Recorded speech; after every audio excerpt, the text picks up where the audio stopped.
Good morning, people. Check natin ang aking mga tanim this year. Ito, may mga sitaw ako. Malalaki na. Tapos, dito, so, yan kamote yan. Marami na din. Ito, kang, no, kangkong, kangkong. Spring onions. Bakit manapit bahay itong isa? Dito ka sa ano. May sarili ka namang kat-katan. Bakit? Tayo. Umakyat. Ito ka. Ulo mo. Dito. Kaaga ginagalit mo. More kangkong. Ito, nakalata. Nilagay ko siya dito kasi nung nagpa-seeds ako, pagtubo pa lang ng ganong kaliit, kahit konti pa, kinakain na kaagad ng mga roly-poly. So, saluyot naman yun, itong mga malili. Yan, marami akong nilagay ko na lang sa bottled water. And all the way up there. Yung iba nag-yellow, I don't know why. But the rest are okay naman, green. More kangkong. Pero malaki na to. Hanggang dito na. Mayroon akong yung Baguio beans. Ito. Wala na siyang bulaklak.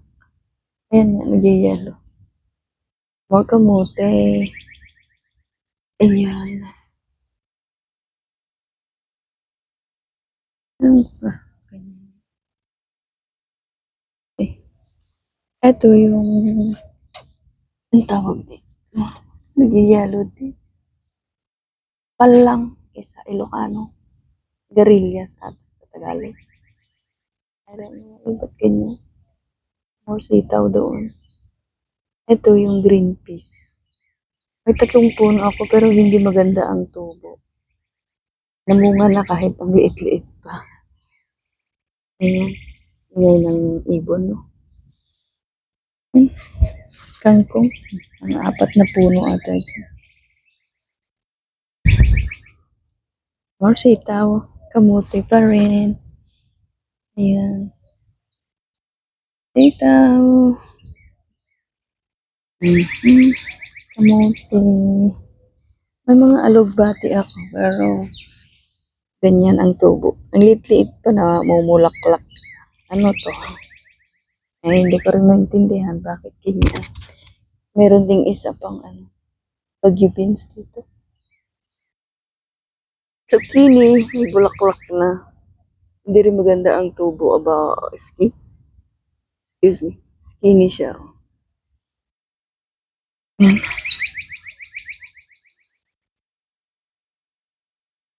Ito yung isang kalamansi ko. Malaki na to dati. Pero pag nag-winter, lalo na nung mga nakaraang winter namin, grabe. Nag-freeze ng sobra-sobra.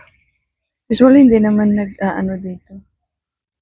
Malamig, nag-freeze ang weather dito pag winter. Malaki na parang ganito makalaki dati. But anyway, tumubo pa naman siya. So, I'm happy about it. Guess what? Meron akong sayote. Ay, naka 50% off na sayote sa regular store. Tapos may na siya, may tubo na siyang ganun, 50% off.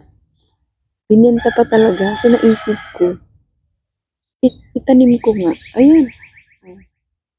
4 yun na yung 2 na sa kabilang Pero hindi ko alam kung paano ito. Ayun, tumutubo na rin yung isa.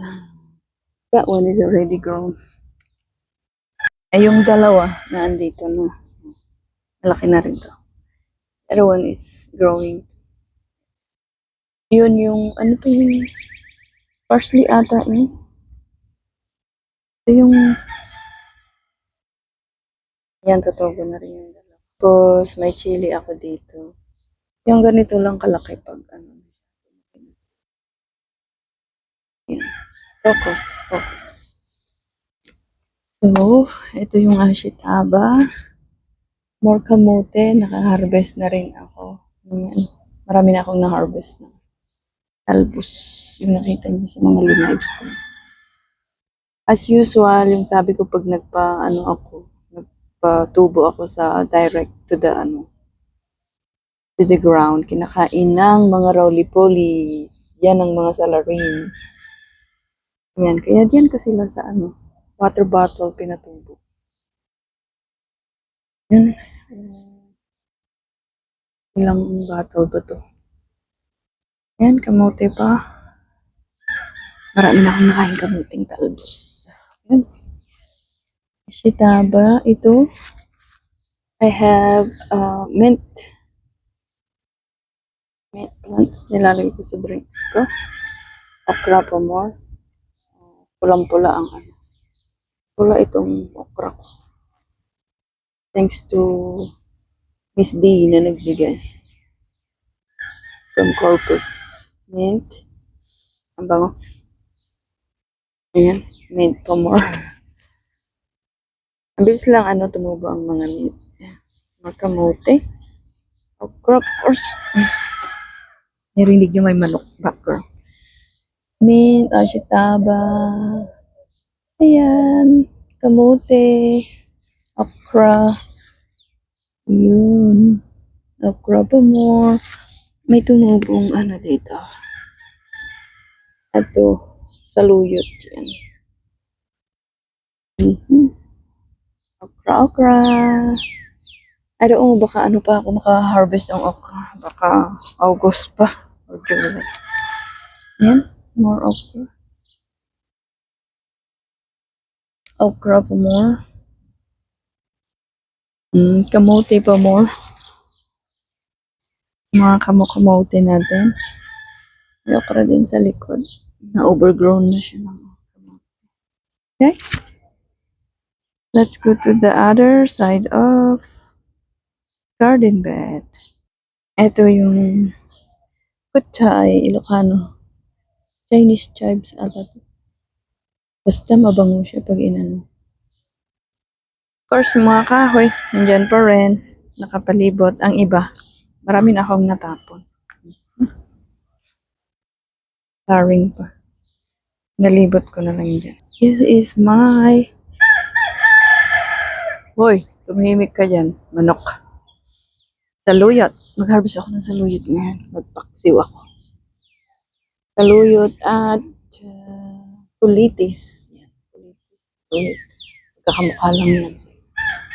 And more saluyot. And more kamote. Ito malaki na. Isang nakasurvive lang na katani. Ito chili siya. More kamote. Ito to? Tawag nito. Flowers yan. Tumubo. Ito yung patani. More kamote dyan. Hindi yellow kasi direct sunlight na to. Nalaglag yung kahoy. So, ayan, direct sunlight. Maraming saluyot. Ayan na, mulaklak na nga ang saluyot ko. Sobrang init na kasi. 100 degrees na kami. More, sabi niyo ba, may tinanim akong balat ng ube noon, last year. So, tumubo sila dahil sa sobrang init. Ganyan ang dahon. Pero ube ito. Ayan, meron. Mga tumubong ube. Oh. Oh, ang ingay naman tong manok na to. Ayan, more saluyot. Mag-harvest ako nito para makaano na sila. Agsaringit na ba? Umado. Naalala niyo yung video ko na maliliit pa sila. Kabawasan ko rin kasi overcrowded sila o bawasan ko. Trabahuin ko yan. Ka-day off ako, walang pasok. Yun. Saluyot. Yan ang aking garden this year, 2025. May mga sagbot-sagbot din dito. Yan lang po. Ang update sa aking garden.